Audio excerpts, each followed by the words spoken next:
Straight ahead on 12 News, a crystal man at the center of a police officer shooting investigation. Plus, the challenge of finding firefighters and what one local city has done to find recruits. And a unique way of helping veterans overcome old war wounds. My wife says I get a lot calmer when I golf. 12 News starts right now.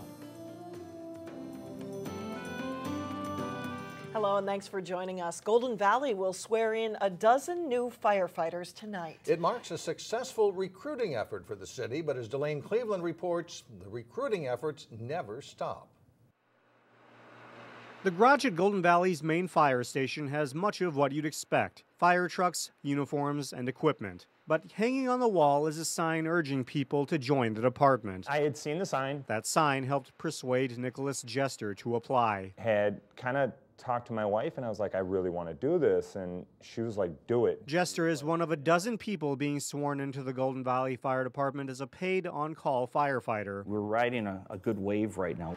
A wave that's the result of continued efforts to find new firefighters, such as the annual Fire Recruitment Expo. Fire Chief John Crelly says this new batch of recruits will bring the staff up to 54. I think on average, we bring on 3 to 5 new people each year, which means each year we're losing 3 to 5 people. So we're always trying to maintain a balance of 50 firefighters. It's a balance the department tries to maintain in order to provide emergency services to the people who need it most. When you call 911, the citizens expect someone's going to show up at their door and make whatever bad things happening go away, make it a better day for them. However, Chief Crelly knows that for his staff, trying to maintain a balance between fighting fires and the demands of life is another challenge altogether. The demands of this job as a firefighter plays against the needs for family, and it plays against the needs of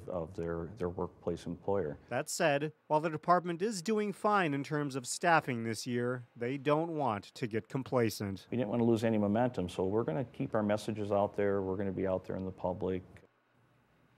Meanwhile, the chief says that in the long term, the current model of having paid on-call firefighters might not be sustainable. He says there's definitely going to be a review of how they provide fire emergency services to Golden Valley residents. Mike and Alex, right now, the chief says they're not exactly sure what that model looks like in the future, but that will be the subject of upcoming conversations with the city manager and the city council over there. All right. Thanks a lot, Delane. Thanks, Delane. A crystal man is accused in a Minneapolis burglary that led to a police officer getting shot. Andrew Neal is charged with burglary, first-degree assault. The criminal complaint says Neal broke into the home on Saturday of his former girlfriend and threatened the people inside with a hammer. Police continue to investigate whether it was Neal who shot the officer. That officer was shot in the shoulder. He has since been released from the hospital. Letters are going out next week to Minnesotans impacted by the latest big data breach. Health insurer Anthem says more than 300,000 Minnesotans may have been affected. One expert calls it the tip of the iceberg. Anthem is not new, that type of attack, and we are going to see more and more of it if we do not change the way we approach our security design for chips, for software, for protocols and behavior. Masoud Amin at the University of Minnesota says if your information is compromised, you should be careful with the next step.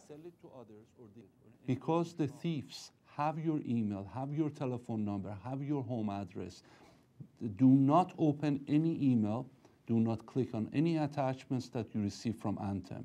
Do not respond to any telephone calls that seem to be Anthem. Amin says Anthem will only contact you by regular mail, and whoever stole that information may be waiting to sell it. So he says keep an eye on your credit report. The future of new parks and trails in Plymouth is the reason the City Council approved a $1,000 fee increase for developers building new homes in the city. For each new home or apartment unit built, developers pay a $6,500 park dedication fee. That will now rise to $7,500. That money is used to acquire and develop new parks and trails, such as the new Fairway Greens Park in Northwest Plymouth. The rising cost of land is behind the fee increase. City officials say their park dedication fee hasn't changed since 2008, when land averaged $115,000 an acre. Now it's going for $200,000 an acre. Well, I think if you look at why people want to live in Plymouth and why they want to work here is just the parks in general and the parks and trails we have in our community. I think they're second to none, and there's a cost to that, and this is a way of having new residents share in that cost. The Builders Association of the Twin Cities says the fee increase raises concerns, and it's one of the highest park fees in the region. Newest commissioner on the Three Rivers Park Board says he believes Minnesota has some of the best parks in the country. We caught up with a new commissioner, Gene Kay, while he was cross-country skiing at Elm Creek Park Reserve in Maple Grove. 55-year-old Plymouth resident is a Hennepin County appointee to the Three Rivers Park Board, and he's an avid skier who has completed 25 Birkebeiner races. Kay works in health promotion in ergonomics, and he says he brings to the board an understanding of how important parks are for public health and for environmental health.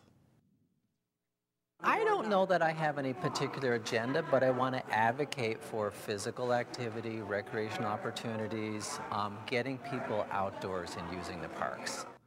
And Kay will serve on the Three Rivers Board of Commissioners for 4 years. Well, for some Minnesota residents, it is never too early to think about golf and milder weather. That is the case for some local Vietnam veterans who gather often for indoor golf. But as Eric Nelson found out, it is much more than that. On another frigid February day in Minnesota, get in. Things heated up inside the clubhouse at Bunker Hills Golf Course. Hope you guys got that on camera. I wouldn't say it's going to improve my golf game. They call me the Fackler slice. I have such a slice that I'll probably never ever get rid of, but it's fun. I go out there. I'm not competing against anybody. I'm competing against myself.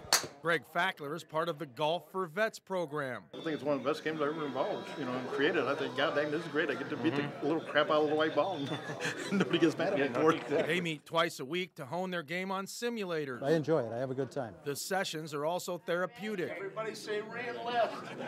These guys have all been through combat, so it's easier to talk to them than somebody who's never been in the combat zone. Because most vets still have emotional scars. My wife says I get a lot calmer when I golf. When I come home, I'm a lot calmer because I've had a chance to get out there and work with the demons that I live with every day. Fackler was injured 45 years ago in Vietnam. He was in the war just 5 months. I lost the eyesight in one eye. Something blew up. And is bogged down by guilt because he left early. There's guys in my unit that died. I wasn't there. I look at the 58,000 guys on the wall, and I feel so minute to them because they gave everything. These outings allow the vets to practice golf and foster plenty of bonding. Everybody here is basically in the same boat. We've all been in combat. We all know what it's like. We all lived through Vietnam. It's supposed to be designed to get veterans out and socialize again, where otherwise they would tend to isolate. Now, thanks to driving and putting, Fackler isn't quite so isolated. At least it gets me out. My wife enjoys it because it gets me out of the basement. And hopefully these golfing vets will be outside here at the Bunker Hills Golf Course in a few weeks. All we need is the snow to melt and the temps to warm up. In Coon Rapids, I'm Eric Nelson, Channel 12 News. That is all we need. He's That's asking all a we lot. need. Right. Yeah. Coming up, family deals on Twin Cities events and attractions. That's next in Money Savers. Then later in sports, the Totino-Grace Wrestling team gets set to take the mat for the state tournament. But first, more sun, less warmth. Thursday will feel like it's minus 15 degrees.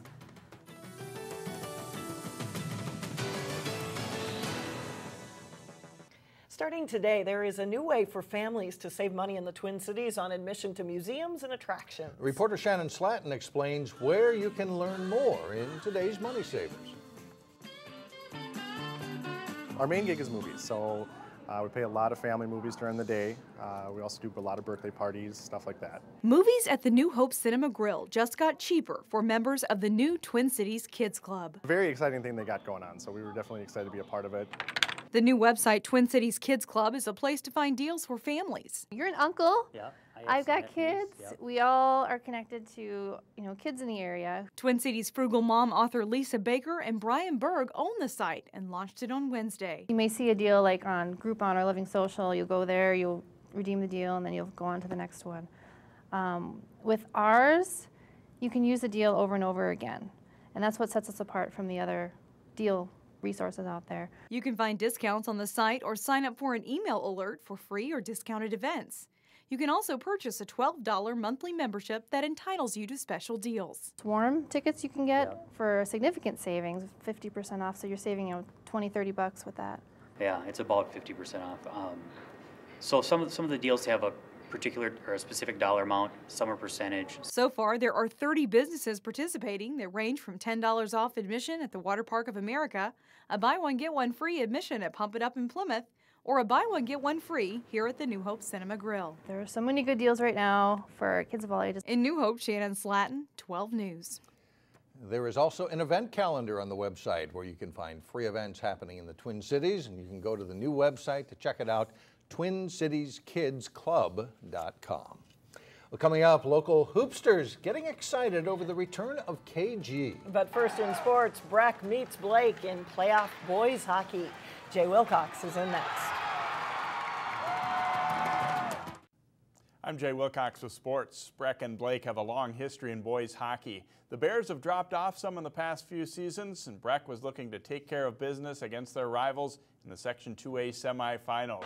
First period, the Mustangs' David Husband and Austin Heidemann do the dirty work in the corner. Heidemann passes to Carter Breitenfeld, who goes top shelf and scores for a 1-0 Breck lead. Second period, and Tyler Lindstrom passes to Heidemann, whose shot deflects right to Husband, who pops the puck in for a 2-0 Breck lead. Same score into the third period, and that's when the Mustangs pull away. Heidemann knocks in the rebound here to make it 3-0 Mustangs.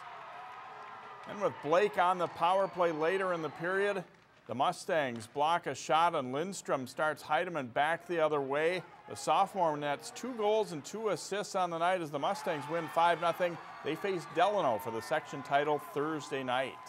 It's the final week of the regular season in girls basketball. Champlin Parks girls were fighting for a higher seed in the upcoming Section 5 4A playoffs when they hosted Centennial. The Rebels work it around to Katera Etheridge, who bobbles it on the baseline but still hits the short jumper. Her team, though, trails 16-8 at this point. J.C. Girding sees an opening to drive from the left side for the Cougars. She gets the layup and a foul. Champlin Park scores just 10 points in the first half, and they trail 25-10. Second half, and Champlin Park on the break. Casey Tomnazak gets it to Etheridge for 2 of her team-high 10 points. But the Rebels are never really in it in the second half. Centennial rolls to a 54-32 win. In the West Division of the Northwest Suburban, Park Center edges Osseo 51-47. Freshman Jada Buford had 14 to lead the Pirates, while Kiara Russell scored 20 for Osseo. Park Center hosts Maple Grove Friday in the regular season finale, in a game you can see live on Channel 12 and our website 12.tv. That game will decide the West Division title. Maple Grove can win it outright with a victory as they enter with a 10-1 mark. The 9-2 Pirates can tie for the title if they win. Osseo is third and Armstrong fourth with 1 game remaining. Hopkins is a lock to be the top seed in Section 6 4A in girls basketball. The Royals were gunning for their 19th straight win when they hit the road to face Wayzata. First half, Raya Livingston gets a tough hoop underneath plus a foul here for the Royals. Ashley Omete with a nice pass to T.T. Starks on the cut for another basket. The Royals lead 41-15 at the half. Second half, Hopkins swings it around to Ashley Bates, and she buries a 3-pointer. At the other end, Annie Robertson sinks a long 3 for the Trojans, but Hopkins is in control the whole way. They win it easily 70-52.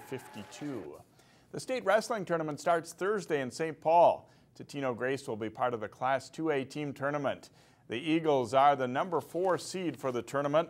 At 15-8, they don't have the gaudy record that some teams in the tournament possess, but that's because they load up the schedule with tough teams from Minnesota and beyond, and that has them ready for anyone.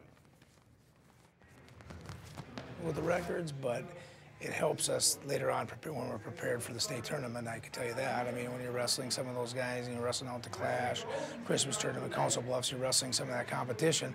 I mean, you got to beat everybody, so we're not really looking past Perham, but obviously we want to wrestle the best, so we want to wrestle the top-ranked Simley, but we got to get past Perham first. As Lance said, the Eagles do meet number 5 seed Perham in the quarterfinals. It's a team they don't know a whole lot about. We know there's some up north tough boys up there.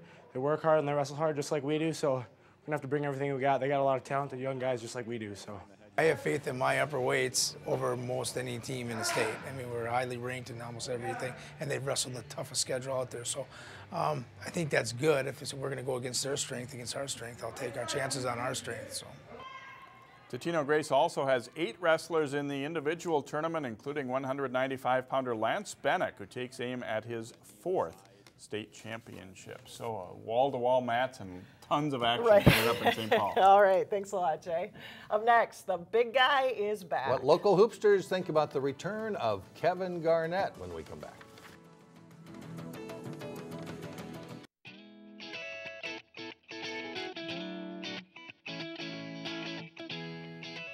A Golden Valley inventor will appear on television tonight. That's Wednesday night. Rich Kronfeld will be on the Science Channel for the show All American Makers at 9 o'clock. Kronfeld is on the show for his electric car motorcycle invention called the Rahtmobile. His invention allows you to pedal to help recharge the machine's electric motor. Kronfeld told 12 News he came up with the idea as a way to bike to work all year long. His invention is a finalist in the Clean Energy Trust Challenge. It's a national competition with a grand prize of $1 million. Nice. There you go. Finally, the big ticket truly is the big ticket tonight for local sports fans. Kevin Garnett returns to the court in a Minnesota Timberwolves uniform at Target Center. Coach Phil Droogsma and some of his kids who practice at Crestview Elementary are all fired up about the return of KG, but for some of these kids, it isn't necessarily a return. That's because they aren't familiar with the KG of Minnesota years past. This will be their first time seeing him play as a Timberwolf. For others, well, let's say the Timberwolves need a little help, and they say it might as well be KG. And then there are some who need some convincing. My dad told me about him, so I think it's going to be pretty good for the team. I think it's awesome because the Timberwolves, we're actually the Minnesota team, so we need some extra people, and he'll help us a lot. I wasn't that excited because he's not like in his prime right now, so it doesn't matter that much, but it's still going to affect the Minnesota Timberwolves team. Coach Droogsma does hope his kids will take away Garnett's fiery attitude towards defense, and it's fair to say that the fans are all fired up. Again, the Timberwolves were averaging fewer than 14,000 fans. They're expecting possibly a sellout crowd tonight, around 17,500, although there still are tickets available for the game. You forget these kids are pretty young. Yeah, they're young. Don't remember. Maybe weren't born before 07, right? That does it for us. Thanks so much for joining us. Community Corner is coming up next. We'll see you again tomorrow.